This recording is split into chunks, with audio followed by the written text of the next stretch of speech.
काला जादू।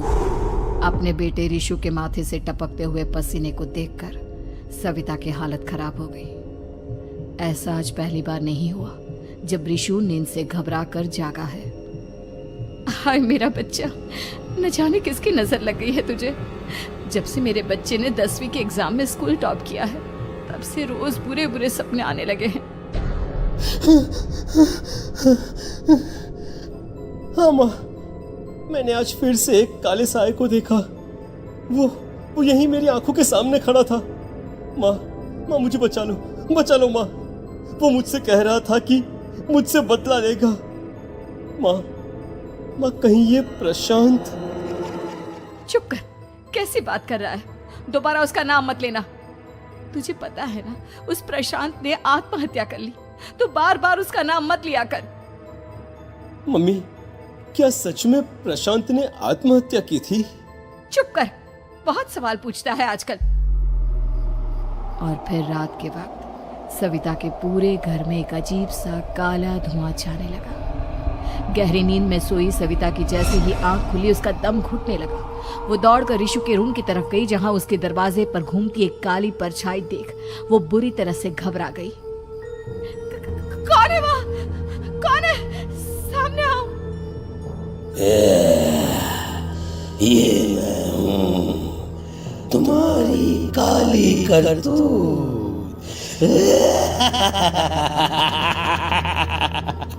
और अब मैं तुम्हारे बेटे को ले जाने आया हूँ। नहीं, मेरे बच्चे को छोड़ दो प्लीज। मेरे रिशु को कुछ मत करना। वो परछाई रिशु के कमरे में घुस जाती है। सविता भी उसके पीछे पीछे दौड़कर जाती है और देखती है कि अब वो साया साफ नजर आ रहा था। वो सर से पैर तक खून में सना हुआ था और उसके शरीर के सारे अंग कटे फटे हैं। क्या चाहिए तुम्हें? तुम जो बोलोगे मैं करूंगी, लेकिन मेरे रिशु को छोड़ दो। उस परछाई ने रिशु को गर्दन से पकड़कर दीवार के सहारे हवा में उछाल दिया। रिशु जोर जोर से चिल्लाने लगा। माँ बचाओ मुझे, बचा लो माँ ये मुझे मार डालेगा। माँ मुझे बचा लो माँ। नहीं ऐसा मत करो, मुझे मार दो लेकिन मेरे बच्चे को छोड़ दो। मैं तुम्हारे आगे हाथ जोड़ती हूँ। वो परछाई रिशु को जमीन पर गिरा देती है और अचानक वहां से गायब हो जाती है। रिशु, मेरा बच्चा, तू ठीक तो है ना? कुछ बोल बेटा, क्या हुआ है तुझे? मैं ठीक हूँ माँ। क्या हुआ था यहाँ पर? कुछ नहीं बेटा, कुछ नहीं। तू परेशान मत हो। हम कल ही गांव के बाहर जो तांत्रिक महाराज रहते हैं उनके पास चलेंगे। ठीक है माँ, हम जल्द ही उनके पास चलेंगे। मुझे बहुत डर लग रहा है माँ। ये बार बार मुझे डरावने सपने आना, ये सब हमारे साथ क्यों हो रहा है माँ? अगले दिन सविता अपने बेटे रिशु को लेकर गांव के बाहर तांत्रिक के पास जाती है। जिस जगह पर तांत्रिक रहा करता था वो जगह बहुत डरावनी थी। चारों तरफ कंकाल और खूब भूतियां नजर आ रही थी। गांव से दूर वीराने में उस जगह पर जोर से आंधी चल रही थी। रिशु ने डर कर अपनी माँ का हाथ पकड़ लिया। माँ मुझे बहुत डर लग रहा है। ये कैसी जगह है? देख बेटा, हमारे साथ जो कुछ भी हो रहा है उसका इलाज सिर्फ और सिर्फ ये तांत्रिक महाराज ही बता सकते हैं। अब यही है जो हमें प्रॉब्लम से बाहर निकाल सकते हैं। जैसे ही सविता और रिशु तांत्रिक की झोपड़ी के अंदर पहुंचे, वहां का नजारा देखकर उनकी आंखें फटी की फटी रह गई। तांत्रिक की झोपड़ी के अंदर कई सारे लोग अपनी गर्दन घुमा घुमा कर जोर जोर से चीख रहे थे। कौन हो तुम और यहाँ क्यों आई हो? महाराज, मेरे बेटे को कुछ दिनों से एक डरावनी काली परछाई नजर आती है और कल रात उसने मेरे बेटे पर हमला भी कर दिया।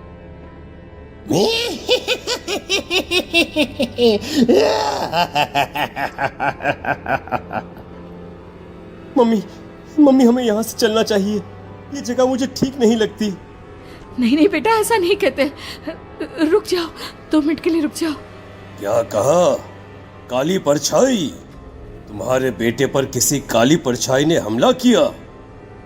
हाँ महाराज, वो कह रही थी कि वो मेरे बेटे को कुछ कर देगी। कोई उपाय बताइए महाराज, मेरे बेटे के साथ कुछ गलत नहीं होना चाहिए। तुमने किसी दूसरे के साथ गलत किया है। तो तुम्हारे साथ भी गलत होकर ही रहेगा। तुमने किसी की जान ली है, किसी को मार डाला है तुमने। नहीं महाराज, मैंने ऐसा कुछ नहीं किया। मैंने किसी की जान नहीं ली। मुझे कोई उपाय बताइए। लगता है तुम इतनी आसानी से नहीं मानोगी। मैं तुम्हें अभी उस काली परछाई से मिलवा देता हूँ और वही सारा सच तुम्हारे सामने लेकर आएगा। सविता और ऋषु ने डर के मारे अपनी आंखें बंद कर ली। तभी अचानक तांत्रिक की झोपड़ी में अजीबोगरीब आवाजें गूंजने लगी। सविता और ऋषु बुरी तरह से कांप रहे थे। आंखें खोलो और अपने सामने देखो। क्या यही है वो जिससे तुम कल रात को मिली थी? बताओ मुझे। हाँ, इसने कल रात मेरे बेटे के ऊपर हमला किया था। ये उसी लड़के की भटकती हुई आत्मा है जिसे कुछ दिन पहले तुमने मार डाला था। मम्मी ये महाराज क्या कह रहे हैं? क्या सच में आपने किसी की जान ली है, किसी को मार डाला है? अगर हाँ तो बताइए ना मम्मी, किसको मारा है आपने? किसको?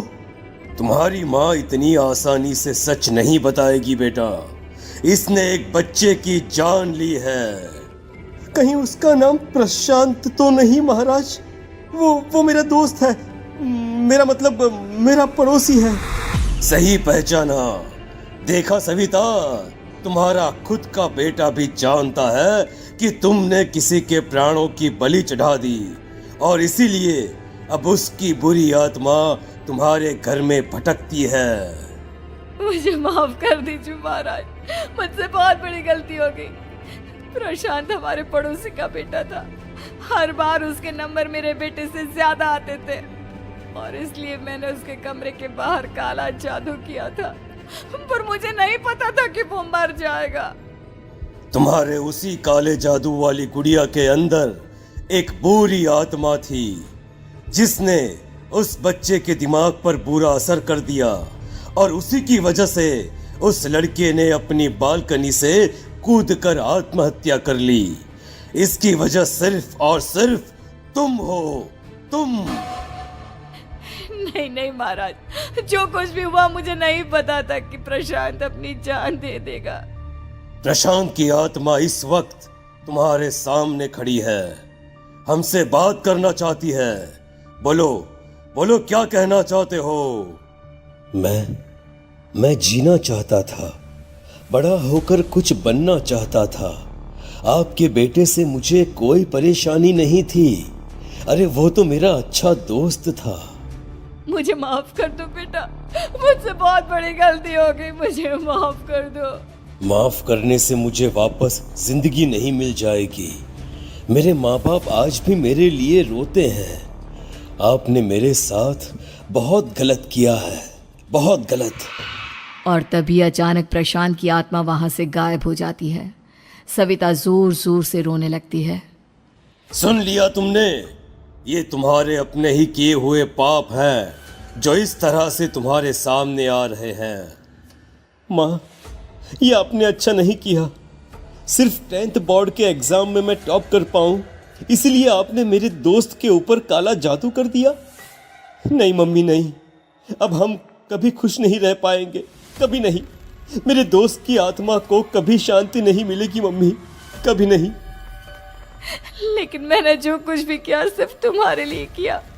वो लड़का हमेशा फर्स्ट पोजीशन पर आ जाता था और इस वजह से हमेशा तुम्हारे मार्क्स कम पड़ते थे। मैंने तो सिर्फ उस पर एक छोटा सा काला जादू किया था बेटा। मुझे क्या पता था कि उसका ये नतीजा निकलेगा। जिस गुड़िया को तुमने उस लड़के के कमरे के दरवाजे पर लगाया था, दरअसल उसके अंदर एक बुरी आत्मा का प्रवेश हो गया था, जैसा कि अक्सर काला जादू करते समय हो जाता है। मुझे अपनी गलती का एहसास हो गया है। मैं प्रायश्चित करना चाहती हूँ, आप बताइए मैं क्या करूँ? प्रशांत के घर जाकर उस काली गुड़िया को वहां से निकालकर यहाँ लेकर आओ। मैं उसे आग में जलाकर राख कर दूंगा और उसके बाद प्रशांत की आत्मा को हमेशा के लिए मुक्ति मिल जाएगी। अगली रात सविता चुपचाप अपने पड़ोसी प्रशांत के घर जाती है। प्रशांत के माँ बाप प्रशांत की मौत के बाद उस घर को छोड़कर हमेशा के लिए वहां से चले गए थे।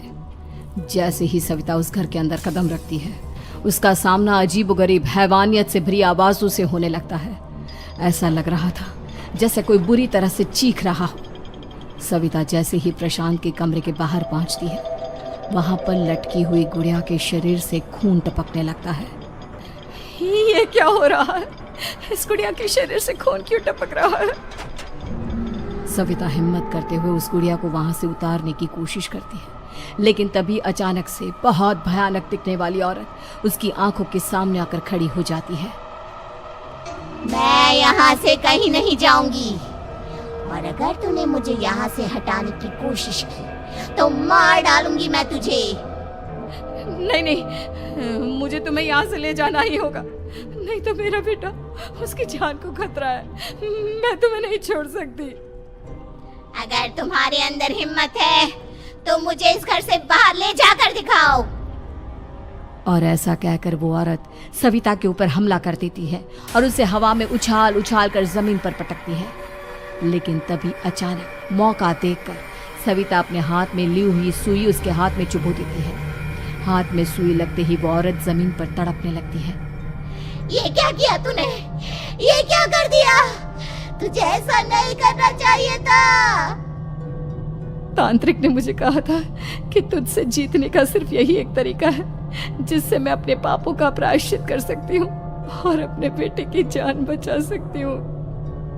और उसके बाद वो डरावनी दिखने वाली औरत एक छोटी सी जादुई गुड़िया में तब्दील हो गई और सविता ने उसे ले जाकर तांत्रिक को दे दिया। तांत्रिक ने जादुई गुड़िया को आग के हवाले कर दिया।